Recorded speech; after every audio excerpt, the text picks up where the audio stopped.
Hello and welcome to another episode of Trends with LJE. I am your host, Maimuna Ahoiza Zubair. Thank you for joining us once again as we shine the spotlight on the major social, political, and legal conversations shaping our world. With me in the studio this Good Friday are two brilliant minds, respected lecturer and seasoned media practitioner, Dr. Ucheara Ikedichukwu Chris, and barrister at law, Ms. Munirat Adama. You're both welcome to the show. Thank you for having us. Season's greetings or Easter greetings to you both. You too. You're looking very festive. Thank you. Speaking of Easter, as the Easter celebrations ramp up, Nigerians are marking the resurrection of Christ against the backdrop of deepening economic hardship and a troubling wave of insecurity. Fuel prices remain volatile, food prices are sky high, and consumer purchasing power is lower than ever. Sales during the Easter season dropped drastically. From Edo State, the Federal Road Safety Corps deployed 950 personnel for a safe Easter, especially following the tragic killings in Uromi. The Lagos NSCDC also deployed over 2,000 officers to protect lives and infrastructure. Still, in the midst of these challenges, Nigerians are finding a way to smile, to gather in worship, to share what little they have, and to embrace the symbolic hope that Easter offers. Dr. Chris.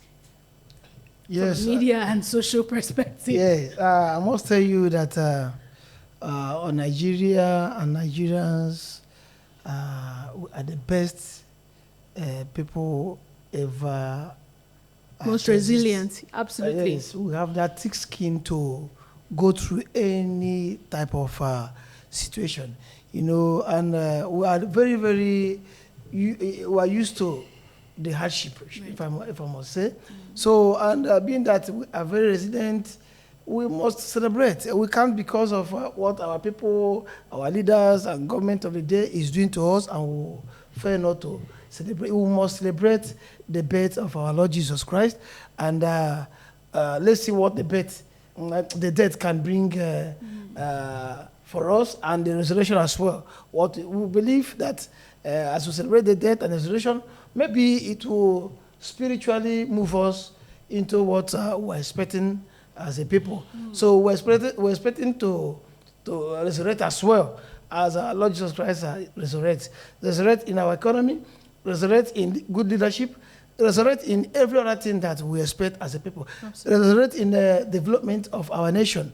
So we expect that all these things will pan out to be a good thing for us as a people. Ms. Munirat, don't you think what he said about resilience can also be detrimental to us as a people? I feel the more resilient we are, the more complacent we get to the sufferings that we have had since we've known ourselves as Nigerians. What are your thoughts? That's the right word I was looking for, complacency. Right. When we pride ourselves with the fact that Nigerians are elastic, like we can go and go and go and go, they will adjust and then everything is okay. It's very unfortunate that the high cost of food and everything, transportation and everything, as I talk to you, some persons might not be able to travel down to quickly even see their family and come back, because the cost of transportation, you won't think that, let me even use this money to even eat, or even send. People back at home will say, send the money, instead of using it to transport, send the level we used to add to what we have to buy food. And it's unfortunate that the government is not even hearing the cry of the people. And it keeps getting worse, and it's more like there's no hope. Renewed hope is now no hope, as it stands.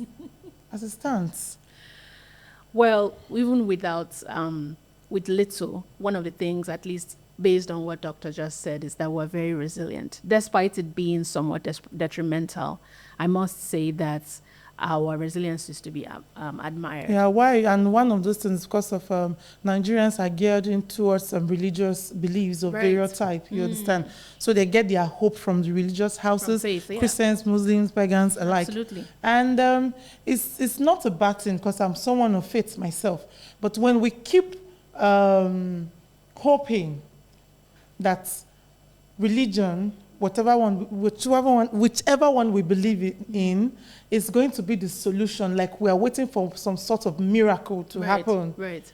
then it's going to get worse. Absolutely. Because even though it's not in the Bible, it's still heaven help those who help themselves. At this point, the government is not helping us. And even the masses ourselves, we are not so free from the problem that we are facing in Nigeria. Someone will buy, maybe, for example, a mudu of rice. I'm giving an example, for 100 naira. And you see that same marketer selling it for 200, for 5,000 naira, because it's festive period and they want to gain more profit from inside. And sometimes you have more to say. Yeah. Let me still say something concerning our resilience and what we are facing as a people in the country. There are things you cannot do for yourself, using the Nigeria concept as our focus. Looking at it, we have seen it, if I'm to say, that there's nothing we can do to this, our people, that will change their mindset on us. And what do we do as a people? We have to rely on what God can do next, because I believe if God says they will change, by all means, he will change them. So that's the way I see it. While I believe in God and I'm a firm believer and I have faith and all that, I don't think this is a matter of we waiting on God. I don't know. It's a matter of we taking... This whole conversation about God coming down, I feel if the way people say it is like they expect a physical manifestation of God coming down to. Sorry, even Dr. when you Chris. pray in your personal life. Sorry, Dr. Chris. I'm not cutting you short, but wait, Dr. Chris. There's a story. This thing you say now is just a perfect illustration. Right. Oh, God, help me, help me. And then you are drowning in the middle of the river. Oh, God, help me, help me. And the boats came. Oh, no, I want God to come down, not this boat. That's a ship come. It. No, I want a God to come. God will not come down. Now, the heart of human beings is what God will use to liberate this country as we stand. Yes, God will use human beings truly. But looking at it, we're all Nigerians. There's no country we call our country except this one called Nigeria. Right. Now, looking at it, we have done, I believe every Nigerian, we've all done what we're supposed to do as a people. Don't we vote? We vote. Don't we, we work. We exercise all our civic responsibilities. Now, we've done all we're supposed to do as a people, and nothing is coming out. You vote, and your vote is thwarted. Rigged to what they want to. So, who do you rely on? If not this God, still, you have to say, God is still going to use them. I believe Why God would we rely on God, Memuna, Dr. Chris? Why would we rely on God? I don't think we will. Yes, it is we that is the God. We are made in the likeness of the image of God. It is we that is the God that will help ourselves on earth with the help of God in heaven. We have to learn how to be more, I think the word is more forward thinking, more active in our thinking of how things should get better. I don't believe in saying God will come, but we should be the God that we want to see in this space, in this particular instance. I feel when you say we've done everything we're supposed to do, I don't know if I completely agree with that. That's not true. As individuals, even us as Nigerians who continue to complain about our leaders, we also fall short as citizens of this country. We do not actually participate or exercise our civic duties to the fullest of what we should. Let me take it from you. We vote, they rig it. We protest, they kill us. We do this. So is it when they kill all of us and no more is existing, then when that's okay, they have succeeded in trying to, they have changed, or our leaders will change. Is it when they finish all of us? You protest, you are killed. You talk, they arrest you.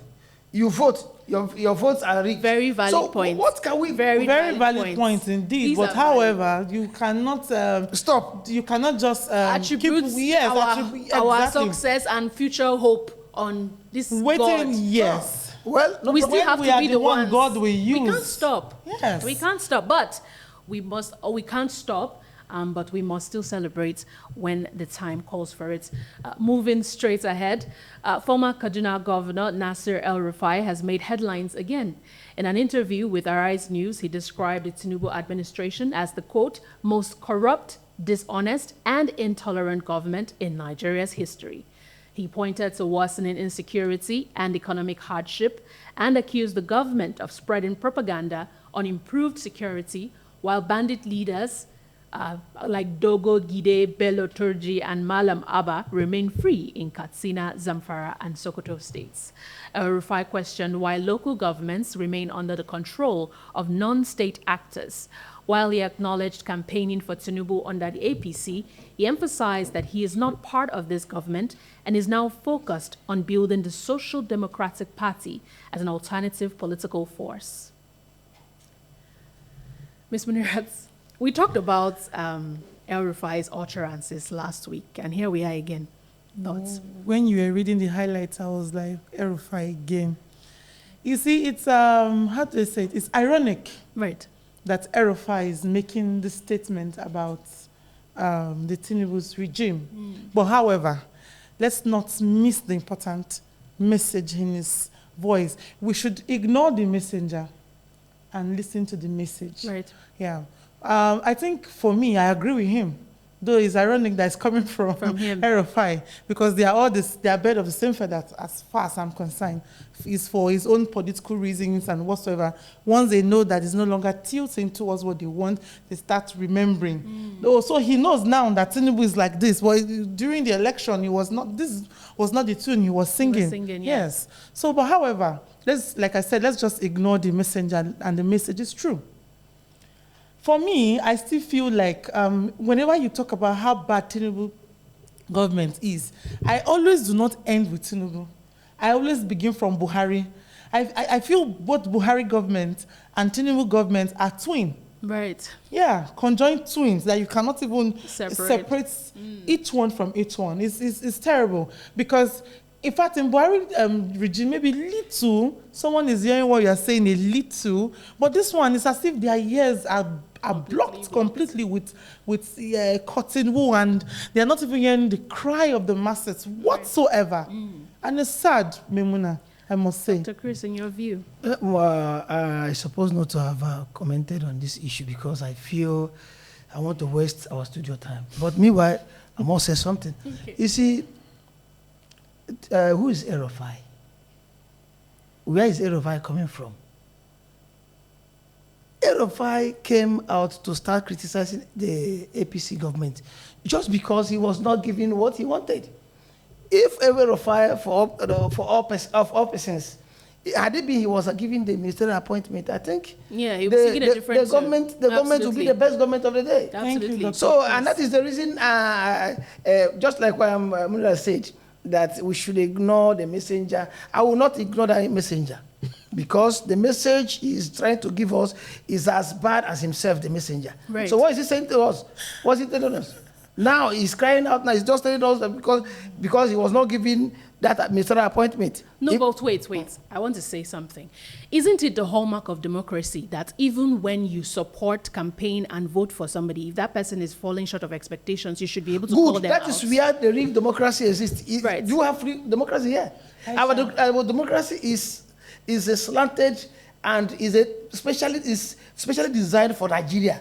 Not the kind of democracy we see out in other countries of the world. Memuna, I promise you, this statement El-Rufai made is not because he feels that whatever it is, the mandate was not going the way expected. It's like Dr. Chris rightly said, he didn't get the planned positions or whatsoever promises or the juicy promises they gave him. And of course, it's now that he has realized that the new government is the worst. Now he's talking, El-Rufai is talking for the people. The El-Rufai I know is not talking for the people. Whatever he does that. Well, he's trying to sell SDP. But let's move quickly along to the Speaker of the House of Reps, Tajuddin Abbas, who recently said that the National Assembly is the most underfunded arm of government, a claim many Nigerians are finding difficult to digest. He made the remarks during the launch of 3 digital legislative platforms powered by the Policy and Legal Advocacy Center, which include a tracking bill website, legislative tracker, and the Legislative Resources Repository. These platforms are designed to improve transparency and citizen engagement in the lawmaking process. Abbas says the underfunding has been confirmed by development partners' assessments. And let me hear your thoughts very rapidly so that we can go on a break. You see, when did National House of Assembly or the Senate start being the least funded arm of the government. When? Then why can he substantiate his claims? Was there any statistical projection to show for that, or he just want to? I think he just said that out of thin Good, and that is the reason I'm not going to give it much attention, because there are funds, there are monies given to them that we don't see, even in the budget. Absolutely. So is it telling us that those ones are not among the funds given to them? And what he's talking about is the funds to run their job as legislators, not necessarily the allowance. We're not supposed to think about the allowance. I must tell you, Abbas is not saying the truth. Of course. And he's not saying the truth. We know everything. So, but being that he's a member of the National Assembly, what do we expect from him?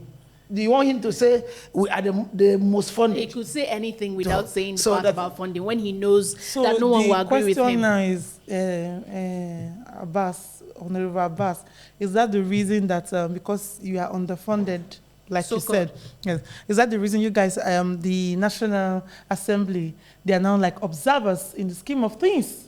Right. They observe, they consent, they are puppets. They go here, the executive go like this, they go like this, the executive go like that, they go like that. Is that the reason?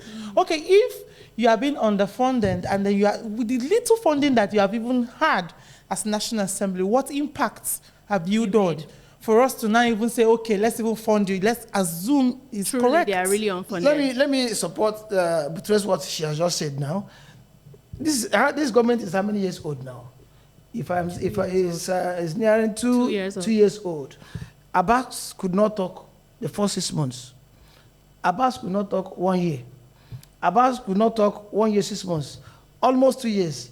That is when Abbas woke up to say, oh my God, this guy is laughable. Honestly. It's laughable.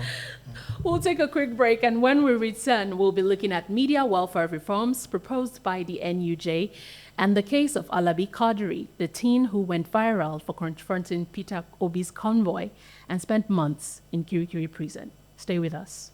As a people and members of LJE Green Community, we share a deeper commitment to protect not only our environment, but also the rights and dignity of all individuals within our reach. Every day, we are faced with responsibility to uphold human dignity. If you see something happening around you, do not turn blind eye. We must act because that's where our role as ambassadors come in. Being an ambassador doesn't require any superpower. It requires awareness, compassion, and the willingness to speak up. If you see something, say something. It's our duty to stand up for justice and amplify the voices of those who can't speak for themselves. One voice can spark a movement, and together we can create a nation that values human life. You can reach us on 070-5236-8821 or visit our website at www.ljenigeria.org to report a violation. Remember, if you see something, say something.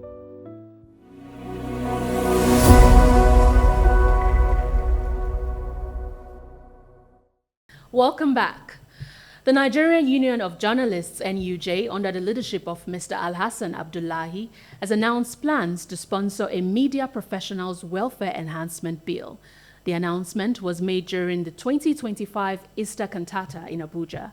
The bill seeks to improve remuneration, safety, and general working conditions for journalists. Mr. Abdullahi also emphasized the role of journalists in upholding national unity and security, especially during turbulent times. I'm going to come to you, Dr. Chris, as our preeminent media practitioner at the table.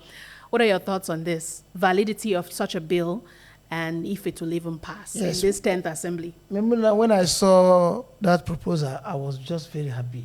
Just like the day I got my O-level.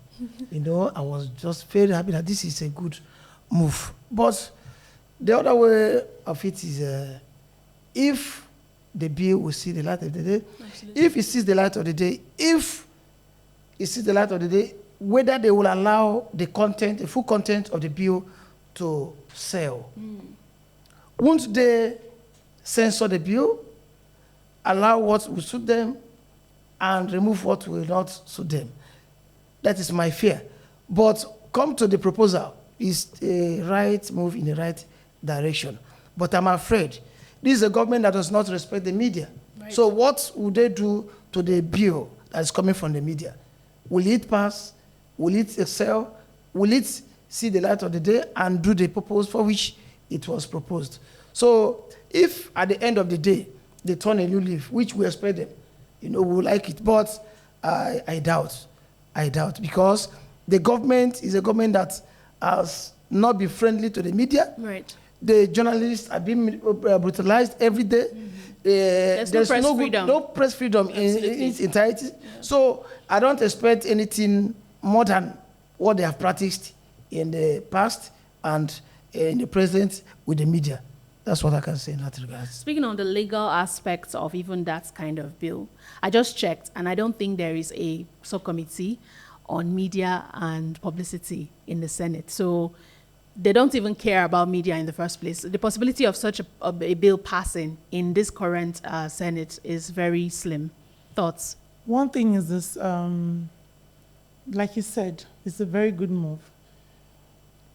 The media personalities as a whole, they are very important part of any countries or any nation. It's a state of the realm. Yes, of course. Just like even not even more than the lawyers for me.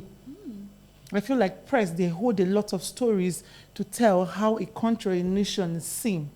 So taking care of these pressmen and women and all that after they are retired or whatsoever is not about the money alone. Let's not focus on the money alone when they are done, but their personal protection. Absolutely. Yes, from people who do not feel okay by whatever it is they add. And then not just about money alone, and their security and their well-being and honor to these men and women that they have given their lives. And I hope, like Dr. Chris says, in this country now, they have good ideas. We're a country full with good ideas, but our implementation and execution is the poorest. Absolutely. Yes. Moving swiftly along, 17-year-old Alabi Qadri has finally been released from Kirikiri prison. Recall that the teenager went viral during the 2023 elections after standing in front of Peter Obi's convoy. He was later abducted by local area boys and handed to police, who wrongly charged him with armed robbery. Despite being a minor, his age was altered and he was detained with adults. His lawyer, Ini Behe Efyong, accused the police of abuse of power and demanded 100 million naira compensation and a public apology. Dr. Chris. If you look at what that boy just did, you will know that useful evidence and juvenile delinquency excelled itself on that day. And any good thinking Nigerian will know that this is just what underage could bring to bear. And the Nigerian police, what they do, I call it in our local police, say, let me use our local police to express what they do. They too do. They just let us get that praise. Yeah. There are many persons that are supposed to be taken to court for what they did that's against the nation or against their fellow individuals. Those people are walking in the streets, free. Yeah. But this young boy that did this thing, you will know that this boy just wants recognition, perhaps from that P2B and his entourage that day, to be given that attention. Maybe perhaps to be helped by the P2B and his people, and maybe perhaps to be helped by the P2B's campaign train. So that is exactly what I see he did. But Nigerian police taking it to themselves, charging him to court for armed robbery, and you know that this boy is underage. Without proof at 17. Without no proof, just because they altered his age in their documents. They want to praise P2B, and P2B is not that kind of person. If it were to be other leaders of our country, maybe that guy wouldn't have. He actually called for their release, for his release, actually. So that is to tell you, had he been somebody like, maybe you will know them, maybe not mention names, they will not call for that young man. Maybe that boy will stay there and get old. But because P2B knows that this guy did this thing out of useful exuberance, exuberance, yes. juvenile delinquent, and whatever. You know, he knows very well. Look at a Nigerian police. This is a Nigerian police that when they apprehend an armed robber. Okay, let me make a quick example. Somebody in this country was caught late night coming back to his house, and he was taken to Nigerian police. There, they changed him to an armed robber, released an armed robber, and imprisoned put him in place. So imagine that. Let's hear your thoughts quickly. Let's not see this his release as a gift, but it is his full right. Absolutely. And it's not, yes, it's a victory, but then we should look at one major thing we are fighting in this country, and a lot of people who are getting rotting in the our jails. Yes, prison system and all that for false accusation. Absolutely. And no one to help them. Quadri is just one among many that we have not even heard from across the country. And I hope that this will be an eye-opener, though because of the short time that we have, I might not be able to go deeply into it. But I just hope that this is an eye-opener for everyone. And with that, this is all we have time for on Trends with LJE today. Thank you, Dr. Chris and Ms. Munirat, for sharing your insights. Thank you for having me. I'm Maimuna Ahoiza Zubai. Remember, no matter the trend, truth and context matter. Here's wishing a happy Easter celebration to all who celebrate. Bye for now.